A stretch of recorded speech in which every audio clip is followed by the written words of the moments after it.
গান্ধীবাদ হল মহাত্মা গান্ধীর জীবনদর্শন, যা সত্য ও অহিংসা এই দুটি মূল ভিত্তির ওপর প্রতিষ্ঠিত। এর প্রধান নীতিগুলো হল সত্যের প্রতি অবিচল থাকা, অহিংসা বা নিছক শান্তিপূর্ণতা নয়, বরং সক্রিয় প্রেম ও প্রতিরোধের মাধ্যমে সকল অন্যায়, শোষণ ও নিপীড়নের বিরুদ্ধে লড়াই করা, যা সত্যাগ্রহ নামে পরিচিত। গান্ধীবাদ সর্বোদয় বা সকলের অগ্রগতি নীতিতে বিশ্বাস করে এবং ব্যক্তির আত্মনির্ভরশীলতা, সরলতা ও ব্যক্তিগত ও সামূহিক কল্যাণের ওপর জোর দেয়। গান্ধীবাদ কি?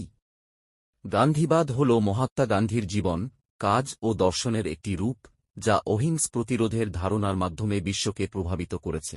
মূল ভিত্তি: সত্য, জীবন ও কর্মের প্রতিটি ক্ষেত্রে সত্যের অন্বেষণ ও অনুসরণ করা, যা কার্যত ঈশ্বরের সমতুল্য।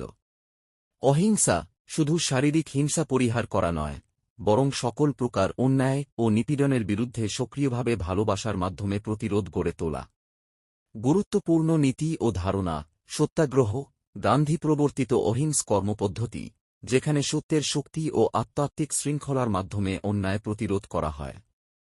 সর্বোদয়, সকলের অগ্রগতি বা সর্বজনীন উন্নতি বোঝায়, যার লক্ষ্য হল অহিংসা ও প্রেমের ভিত্তিতে একটি নতুন ও সুস্থ সমাজ তৈরি করা।